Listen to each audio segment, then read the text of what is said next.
Balitaan nyo rin ba? The Mummy is back, baby! Something out there, underneath that sand. This may be the Book of the Dead. You have unleashed the creature that we have feared for. He will never stop. Powers are growing. This just keeps getting better and better. Look at I got.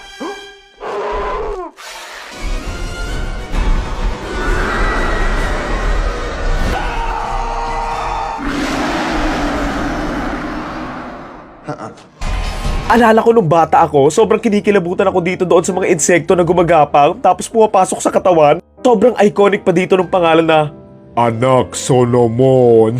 Tawang-tawa din ako dito nung sumalit tong lalaki na to doon sa mga sumasamba nga doon sa kalaban para nga lang makatakas siya. Sabi niya, Imhotep!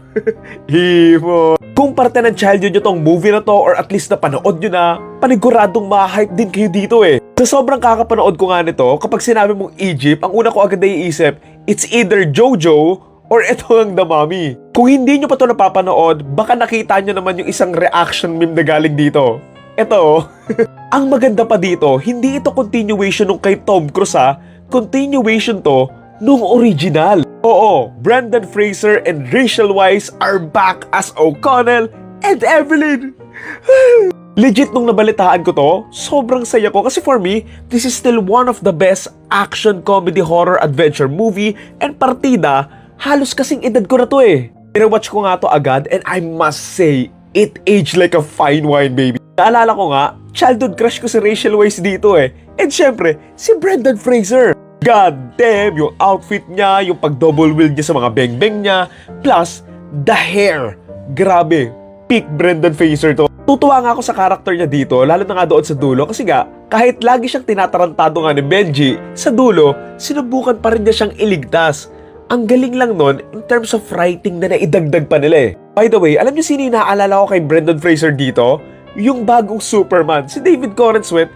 Kasi ang laki ng resemblance nila, no? Siguro if mas gagaling pa sa pag-acting si David, and mas mag-play pa nga siya ng mga playful characters pa, then boboto ko talaga siya if ever na magkaka-remake yung The Mummy. Mga hindi pa pala nakakapanood ito, simple lang naman yung kwento ng The Mummy. Call ito sa isang grupo ng mga treasure hunters and archaeologists na aksidenteng mabubuhay ang isang 3,000 years old na mummy. Sa pagkabuhay nga nito, dito na nga ito maghahasik ng gulo kung saan maraming ang tao ang mababawian ng buhay. Kaya naman, dito na nga sila aaksyon para alamin kung paano nga nila mapipigilan itong halimaw na ito, kung saan mapapasabak nga sila sa isang malaking adventure para nga matakasan siya and also para malabanan and maibalik siya sa kabilang buhay. Kaya said, may pagka-horror to and even if medyo outdated na nga yung CGI and VFX nga dito, sobrang impressive pa din ang nagawa nila para sa time na to, na na-pull off naman nilang gawing nakakatakot na halimaw itong si Imhotep. The fact na confident sila ipakita si Imhotep na halos kalahati ng movie na parang ganyan pa yung itsura niya, tapos walang practical effects doon, ang tapang nila. Ang hirap kaya nun for the animation team. By the way, ako lang may sobrang awang-awa dito sa lalaking nakasalamin kasi nawalan na nga siya ng mata, nawalan pa ng tenga, tapos hinigo pa siya. Diba? Kawawa. Siguro nakaka-relate ako kasi nakasalamin din ako eh. Gusto ko yung mga characters dito, the pacing, and kung gaano nga ka-clear and kalinaw nga yung direction ng story, and yung mismong contents niya, lalo na how they explore yung mismong Egyptian history ba. Also love the humor here, lalo na nga yung doon sa pusa.